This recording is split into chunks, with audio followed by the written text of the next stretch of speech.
കഴിഞ്ഞ വർഷം നിങ്ങൾക്ക് പ്രോബിലിറ്റി ഉണ്ടായിരുന്നല്ലേ പഠിക്കാൻ? അപ്പൊ ഞാൻ ജസ്റ്റ് ഒന്ന് റിവൈസ് ചെയ്യാം. അതായത് നമുക്കൊരു റാൻഡം എക്സ്പെരിമെന്റ് എന്ന് പറഞ്ഞു കഴിഞ്ഞാൽ നമ്മൾ പ്രത്യേകിച്ച് കാര്യങ്ങൾ, അതായത് നമ്മൾ പ്രത്യേകിച്ച് കണ്ടീഷൻ ഒന്നും ഇല്ലാണ്ട് ചൂസ് ചെയ്യുന്ന ഏതൊരു എക്സാമ്പിൾ അല്ലെങ്കിൽ ഏതൊരു എക്സ്പെരിമെന്റ് റാൻഡം എക്സ്പെരിമെന്റ് ആണ്. ഫോർ എക്സാമ്പിൾ ആയിട്ട് നമ്മൾക്ക് ഒരു കോയിൻ ടോസ് ചെയ്യുക. ഒരു കോയിൻ ടോസ് ചെയ്യുന്നത് ഒരു റാൻഡം എക്സ്പെരിമെന്റ് ആണ്. അതുപോലെ ഇപ്പൊ നമ്മൾ പോയിട്ട് ഒരു ക്ലാസ്സിൽ ഒരു ദിവസം അല്ലെങ്കിൽ ഒരാഴ്ചയിൽ പ്രസന്റ് ആയ കുട്ടികളുടെ എണ്ണം അങ്ങനെയൊക്കെ ടാബുലേറ്റ് ചെയ്ത് നമ്മൾ എടുക്കുന്ന എല്ലാ എക്സ്പെരിമെന്റ്സും റാൻഡം എക്സ്പെരിമെന്റ് ആണ്. ഓരോ എക്സ്പെരിമെന്റിനും ഒരു റിസൾട്ട് ഉണ്ടാവും. ഇപ്പൊ ടോസിംഗ് ഓഫ് എ കോയിൻ എന്ന് പറഞ്ഞിട്ടുണ്ടെങ്കിൽ അതിന് കിട്ടാവുന്ന റിസൾട്ട്, കോയിനിൽ കിട്ടാവുന്ന റിസൾട്ട് ഏതൊക്കെയാ? ഒരു മിനിറ്റ്, നമ്മൾ ഒരു കോയിൻ അല്ലേ ടോസ് ചെയ്യുന്നത്. ഒരു കോയിൻ ടോസ് ചെയ്യുമ്പോൾ എങ്ങനെയാ ഹെഡ് ഹെഡ് ടെയിൽ ടെയിലൊക്കെ വരിക? ഒരു കോയിൻ ടോസ് ചെയ്താലോ ഒന്നെങ്കിൽ ഹെഡ് അല്ലെങ്കിൽ ടെയിൽ, അത് മാത്രമേ ഉള്ളൂ. ഓക്കെ, അപ്പൊ അവിടുത്തെ സാമ്പിൾ സ്പേസ് എങ്ങനെ എഴുതുക? Sample space S is equal to set of, ഒരു സെറ്റിന്റെ ഉള്ളിലല്ലേ എഴുതാറ്, എച്ച് കോമ ടി എന്ന് എഴുതും.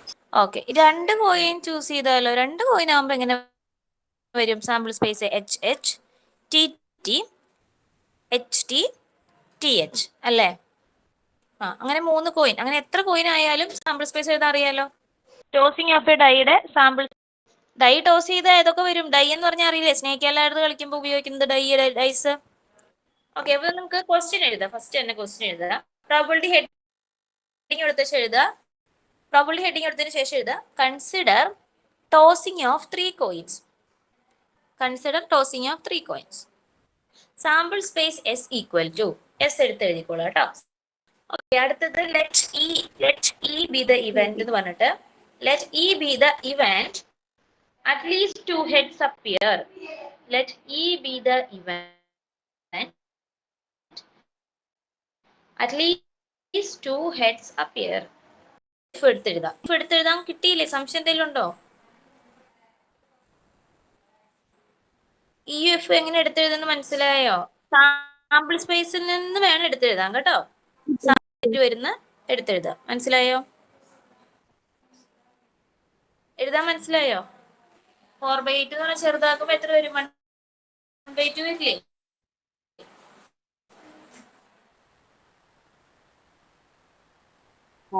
ഓക്കെ, അപ്പൊ ഇനി അടുത്തത് നോക്കിയേ, ഈ കോമൺ ആയിട്ട് ആരാണ് ഉള്ളത്? ഈ ഇന്റർസെക്ഷൻ എഫ് കണ്ടുപിടിച്ച്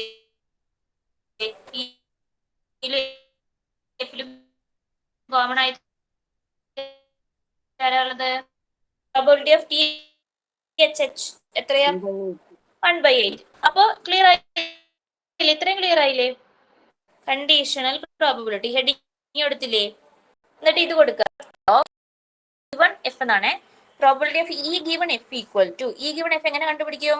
probability of E intersection F divided by probability of F. അതായത് രണ്ടാമത്തെ എലമെന്റ് ആണ് ഇവിടെ വരേണ്ടത്, ഡിനോമിനേറ്ററിൽ വരണം.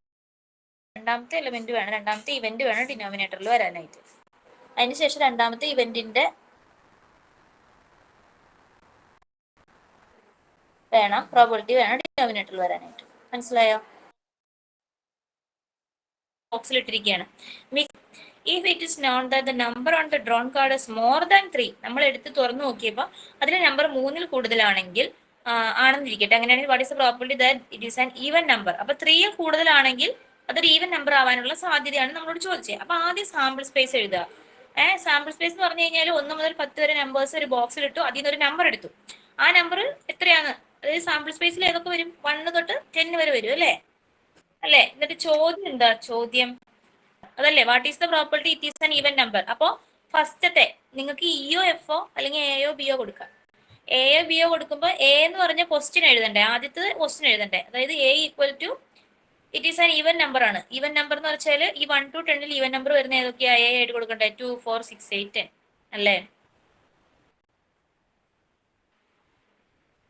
എ എങ്ങനെയാ കിട്ടിയെന്ന് മനസ്സിലായോ? ക്വസ്റ്റ്യൻ ആണ് എഴുതേണ്ടത്. ഇനി ബി എഴുതണം. ബി എന്ന് പറഞ്ഞ് കണ്ടുപിടിക്കാൻ പറഞ്ഞത്. കണ്ടുപിടിക്കാൻ പറഞ്ഞ എന്താ? The number drone is greater than 3. അതാണ് നമുക്ക്, അതായത് ഗ്രേറ്റർ ദാൻ 3 ആണെങ്കിൽ അതാണ് ചോദിച്ചത്. അപ്പൊ ഗ്രേറ്റർ ദാൻ 3 എന്ന് പറഞ്ഞാൽ എന്തൊക്കെയാ?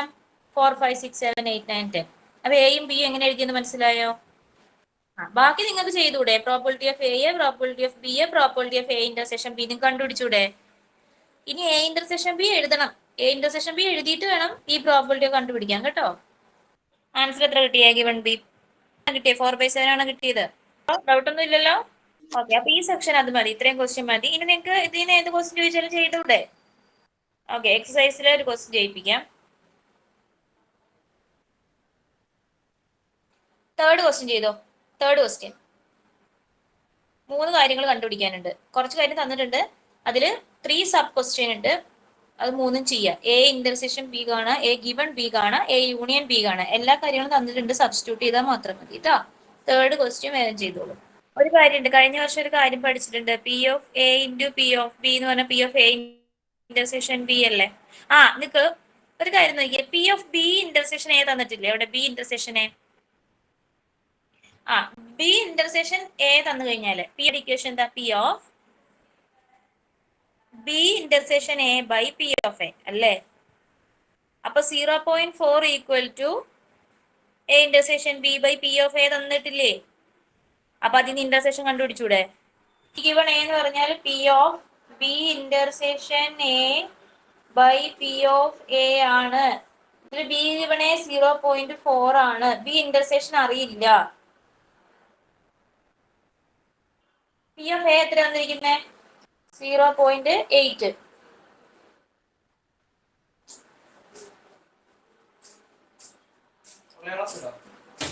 എന്ത് ചെയ്യാ? രണ്ട് ക്രോസ് ചെയ്യാം. അപ്പൊ എത്ര വന്നു? 0.4 into 0.8 is equal to P of B intersection A. കിട്ടില്ലേ? 0.32 ആണ് ഇന്റർസെക്ഷൻ വരിക. അതൊക്കെ ചിന്തിക്കണം കേട്ടോ. നമുക്ക് തന്നിരിക്കുന്ന കാര്യങ്ങൾ നിങ്ങൾ അതൊക്കെ ബുദ്ധിപരമായിട്ട് ചെയ്യുന്ന കാര്യങ്ങളാണ്. അതൊക്കെ പല ക്വസ്റ്റ്യന് പല രീതിയിൽ ചോദിച്ചാലും നിങ്ങൾക്ക് അത് മനസ്സിലാവണം. ഓക്കെ, ചെയ്തോളൂ. കംപ്ലീറ്റ് ആയോ? എ യൂണിയൻ ബിയോ? എ യൂണിയൻ ബി എന്ന് പറഞ്ഞാൽ P of A plus P of B. അപ്പൊ 1.2 minus A intersection B. 1.2 minus 0.32. ചെയ്തോളൂ. ആൻസർ കിട്ടി. യൂണിയൻ അറിയില്ല, എഴുത്. P of A union B equal to P of A union B equal to P of A plus P of B minus P of A intersection B. ചെയ്യാനെല്ലാം അറിയില്ലേ? ചെയ്യോ, substitute ചെയ്തോ. 0.98. അതായത് P of A എത്ര വന്നത്? P of A 0.8 അല്ലേ?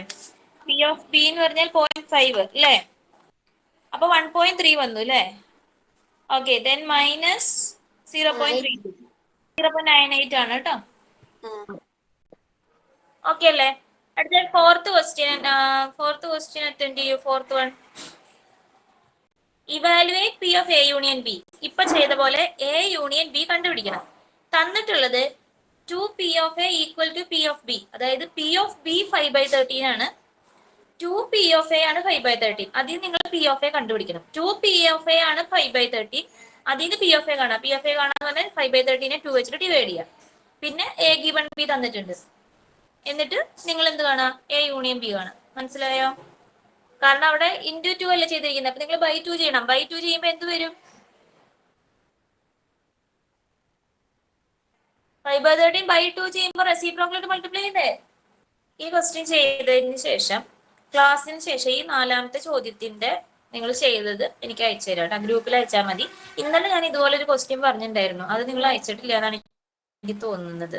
അത് നമ്മുടെ വൈകുന്നേരത്തെ ക്ലാസ്സിന് മുമ്പ് അയക്കുക കേട്ടോ. ഇന്ന് ഈ 4ാമത്തെ ക്വസ്റ്റ്യൻ അയക്കണം. ഇന്നലെ പറഞ്ഞ ഹോംവർക്ക് ക്വസ്റ്റ്യൻ ഒക്കെ അയക്കുക.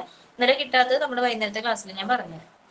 അത് പറഞ്ഞ ആൻസർ ഞാൻ പറയാം. നിങ്ങൾ ചെയ്തത് എനിക്ക് അയച്ചു തന്നാൽ മതി. നിങ്ങൾ ചെയ്തിരിക്കില്ല ഞാൻ എനിക്ക് ചെക്ക് ചെയ്യാനും.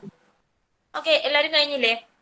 അടുത്ത multiplication theorem on probability heading കൊടുക്കുക. Multiplication theorem on probability. Multiplication theorem on probability heading എടുത്തിട്ട് ഇത് എഴുതിയെടുത്താൽ മതി കേട്ടോ. ലാസ്റ്റത്തെ P of E intersection F. ഇപ്പൊ നിങ്ങൾ ചെയ്തതാണത്. അതായത് ഇപ്പൊ നിങ്ങൾ ആൻസർ ചെയ്ത സാധനമാണ്. എങ്ങനെയാണ് ഇന്റർസെക്ഷൻ കണ്ടുപിടിക്കുക? ഇന്റർസെക്ഷൻ എങ്ങനെ കണ്ടുപിടിക്കും? P of E into P of F given E. ഒന്നെങ്കിൽ അങ്ങനെ, അല്ലെങ്കിൽ രണ്ടാമതാണ് വേറൊരു രീതിയിൽ കണ്ടുപിടിക്കാൻ. എങ്ങനെയാ? P of F into P of E given F. അത് എന്തിനെ ആസ്പദമാക്കിയിരിക്കും? നമുക്ക് എഫ് ഗിവൺ ഇ തന്നതെങ്കിൽ P of E into P of F given E ചെയ്താൽ ഈ ഇന്റർസെക്ഷൻ എഫ് കിട്ടും. നമുക്ക് ഇ ഗിവൺ എഫ് ആണ് തന്നിരിക്കുന്നതെങ്കിൽ P of F into P of E given F ചെയ്യണം. മനസ്സിലായോ? അപ്പൊ രണ്ടും രണ്ടായിട്ട് എഴുതാം. ഓർ ഇട്ടിട്ട് എഴുതിയാൽ മതി കേട്ടോ. P of E intersection F എന്ന് പറഞ്ഞിട്ട് ആദ്യം എഴുതുക. ഓർന്ന് കൊടുത്തിട്ട് P of E intersection F is equal എന്ന് രണ്ടാമത് എഴുതാം. മനസ്സിലായോ? മൾട്ടിപ്ലിക്കേഷൻ തിയറം കറക്റ്റ് ആയിട്ട് എഴുതുക. രണ്ടും ഉപയോഗിക്കേണ്ടതെന്ന് മനസ്സിലായില്ലേ? ഓക്കെ, അപ്പൊ നമുക്ക് ചെയ്യാം. Example 8. A urn contains 10 black and 5 white balls. 2 balls are drawn from the urn, one after the other without replacement. What is the probability that both drawn balls are black? അപ്പോൾ രണ്ടും black ആവാനുള്ള പ്രോബിലിറ്റിയാണ് കണ്ടുപിടിക്കേണ്ടത്. അപ്പോൾ E and F കണ്ടുപിടിക്കണം നമ്മൾ.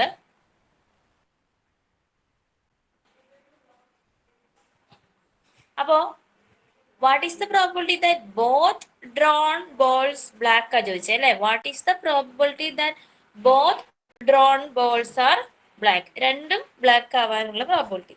അപ്പൊ ആദ്യം നമ്മൾ പ്രോബിലിറ്റി ഓഫ് ഇ കൊടുക്കുക. പ്രോബിലിറ്റി ഓഫ് ഇ എന്ന് പറഞ്ഞാൽ എന്താ? രണ്ട് ബ്ലാക്ക് ആണ് ക്വസ്റ്റ്യൻ ചോദിച്ചത്. അപ്പൊ ഇ എന്ന് പറയുന്നത് ഫസ്റ്റ് ബ്ലാക്ക് ആവാനുള്ള probability. Probability that first is black ആണ് ഇ. പ്രോബിലിറ്റി ഓഫ് ഇ എന്ന് പറഞ്ഞാൽ probability that second ball is black. മനസ്സിലായോ? ഇ എന്ന് പറഞ്ഞാൽ ഫസ്റ്റ് ബോൾ ബ്ലാക്ക്, എഫ് എന്ന് പറഞ്ഞാൽ second ball black. E F മനസ്സിലായോ? അതായത് ഒരു ഏണിൽ 10 ബ്ലാക്കും 5 വൈറ്റും ഉണ്ട്. ഇതിൽ നമുക്ക് കണ്ടുപിടിക്കേണ്ടത്, നമ്മൾ എന്ത് ചെയ്യുന്നുണ്ട്? 2 ബോൾസ് എടുക്കുന്നുണ്ട്.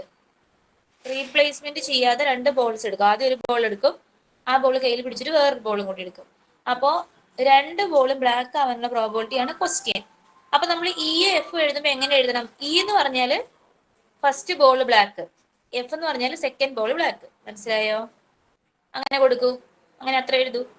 ഇ എന്ന് പറഞ്ഞാൽ ഫസ്റ്റ് ബോൾ ബ്ലാക്ക്, എഫ് എന്ന് പറഞ്ഞാൽ സെക്കൻഡ് ബോൾ ബ്ലാക്ക്. എഴുതിയാ? അത് കഴിഞ്ഞ് P of E. P of E എന്ന് പറഞ്ഞാൽ എന്താ? P of black ബോളിൻ first draw. ആദ്യം ബ്ലാക്ക് എടുക്കാനുള്ള പ്രോബിലിറ്റി എത്ര? ആകെ എത്ര ബോൾ ഉണ്ട്? ആകെ 15 ബോൾ ഉണ്ട്. അതിൽ ബ്ലാക്ക് എത്ര എണ്ണം ഉണ്ട്? 10 എണ്ണം ഉണ്ട്. അപ്പൊ പ്രോബിലിറ്റി എത്രയായിരിക്കും? 10/50. മനസ്സിലായോ? Probability of first ball black കാണാൻ എന്താ ചെയ്യണ്ടേ? ഫസ്റ്റ് ബോൾ ബ്ലാക്ക് എന്ന് പറഞ്ഞാല് ബ്ലാക്ക് എടുക്കാനുള്ള പ്രോബിലിറ്റി ചോദിച്ചത്. ആകെ എത്ര ബോൾ ഉണ്ട്? അതില് 15 ബോൾ ഉണ്ട്. ഓക്കെ, ആകെ 15 ബോൾ ഉണ്ട്. അതിൽ ബ്ലാക്ക് അല്ലേ എടുക്കേണ്ട പ്രോബിലിറ്റി? ബ്ലാക്ക് എത്ര ഉണ്ട്? 10 എണ്ണം. അപ്പൊ ആൻസർ 10/15. നമ്മളോട് ചോദിച്ച എഫ് ഗിവൺ ഇ ആണ് അല്ലെ? അപ്പൊ എഫ് ഗിവൺ ഇ കണ്ടുപിടിക്കാം നമുക്ക്. എഫ് ഗിവൺ ഇ എന്ന് പറഞ്ഞാൽ രണ്ടാമത്തെ ബോള് ബ്ലാക്ക് ആവാനുള്ള probability. Given first ball is black. അപ്പൊ രണ്ടാമത്തെ ബോൾ ബ്ലാക്ക് ആവുക എന്ന് പറഞ്ഞു കഴിഞ്ഞാല് ഇപ്പൊ ടോട്ടൽ ബാഗിൽ എത്ര എണ്ണേ ഉള്ളൂ? ആദ്യത്തെ ബോൾ അയാളുടെ കയ്യിലാണ്. അപ്പൊ ടോട്ടൽ ബാഗിൽ എത്ര എണ്ണേ ഉള്ളൂ? 14. അതിൽ എത്ര എണ്ണം ബ്ലാക്ക് ഉണ്ട്? അപ്പൊ P of F given E എന്താ? എഫ് ഗിവൺ ഇ എന്ത് വരും? 9/14 വരില്ലേ? എഫ് ഗിവൺ ഇ എന്ന് പറഞ്ഞാൽ എന്താ? Second ball is black, given first ball is black. അതല്ലേ 9/14. അപ്പൊ എഫ് ഗിവൺ ഇ എങ്ങനെ കിട്ടിയെന്ന് മനസ്സിലായില്ലേ? ഇനി ഈ ഇന്റർസെക്ഷൻ എഫ് കാണാൻ എന്ത് ചെയ്താൽ മതി? പ്രോബിലിറ്റി ഓഫ് ഇയും പ്രോബിലിറ്റി ഓഫ് എഫ് ഗിവൺ ഇയും കൂടെ മൾട്ടിപ്ലൈ ചെയ്യാം. രണ്ടും അറിയില്ലേ? ഈ ഇന്റർസെക്ഷൻ എഫ് ആണ് കണ്ടുപിടിക്കാൻ നമ്മളോട് ചോദിച്ചത്. Both are black. Both black എന്ന് വെച്ചാൽ ഇന്റർസെക്ഷൻ ആണ് കേട്ടോ. മനസ്സിലായോ? ആൻസർ 3/7 എന്ന് വരും കേട്ടോ. ഒരു പ്രോബ്ലം കൂടി കഴിഞ്ഞ് കഴിഞ്ഞാൽ ഈ സെക്ഷൻ കൂടി കഴിയും. എഴുതി കഴിഞ്ഞോ? അപ്പൊ ഒരു ഹോംവർക്ക് തരാം. 13.2 ഫസ്റ്റ് ക്വസ്റ്റ്യൻ നിങ്ങളൊരു കാര്യം മനസ്സിലാക്കുക. എയും ബിയും ഇൻഡിപെൻഡന്റ് ആണെങ്കിൽ, if A and B are independent events, then A given അല്ലെങ്കിൽ എ ഇന്റർസെക്ഷൻ ബി എന്ന് പറഞ്ഞാൽ എ ഇൻറ്റു ബി ആണ് കേട്ടോ. എയും ബി ഇൻഡിപെൻഡന്റ് ആണെങ്കിൽ probability of A intersection B എന്ന് പറഞ്ഞു കഴിഞ്ഞാൽ probability of A into probability of B ആണ് കേട്ടോ. അപ്പൊ അത് ഫസ്റ്റ് ക്വസ്റ്റ്യൻ ചെയ്യാം. Sixth question